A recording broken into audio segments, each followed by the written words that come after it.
जरांगेंच्या आंदोलनाची एसआयटी मार्फत चौकशी होणार। विधानसभा अध्यक्ष राहुल नार्वेकरांचे सरकारला हे आदेश।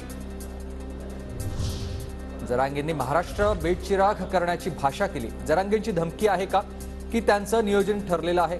कट रचला जातोय का असे प्रश्न शेलारांनी उपस्थित केले। राऊत म्हणाले, भाजपला संपव। दुसऱ्या दिवशी जरांगे बोलतात, तुला निपटून टाकू। मुख्यमंत्र्यांना शेवटची संधी असंही जरांगे म्हणालेत। धमकी देण्याची हिंमत जरांगेंमध्ये आली कुठून? आशिष शेलारांचा सवाल। आशिष शेलारांच्या डोक्यावर परिणाम झालाय। भाजप हा आयसीयू मध्ये गेलेला पक्ष आहे। शेलारांच्या आरोपांनंतर संजय राऊतांचा पलटवार। लोकसभा निवडणुकीसाठी मराठा आरक्षणाचं विधेयक आणलं। विधेयक राज्यपालांकडे गेलं की नाही माहिती नाही। कोर्टात आरक्षण टिकेल की नाही याबाबत देखील अनेकांना शंका। रोहित पवारांचा राज्य सरकारवर निशाणा। लोकसभा निवडणूक लढण्यासाठी यांनी आरक्षणाचं हे बिल आणलेलं आहे। आता हे बिल गव्हर्नरकडे अजून गेले का नाही हे सुद्धा आपल्याला बघावं लागेल। केंद्र सरकारच या बाबतीतला मार्ग काढू शकतं, कारण हे बिल कोर्टात टिकेल का नाही अनेक लोकांची शंका आहे।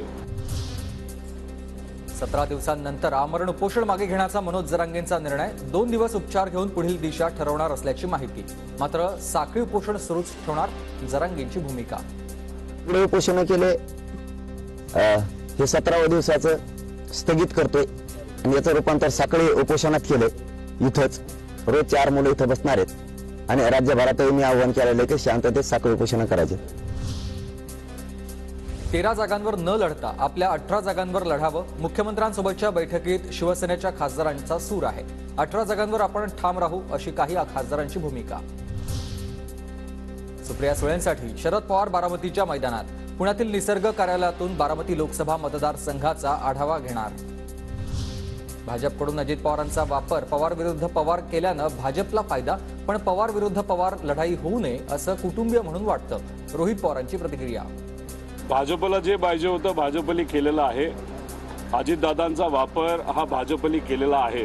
आता पवार विरुद्ध पवार केल्यामुळे भाजपला जास्त फायदा होतोय।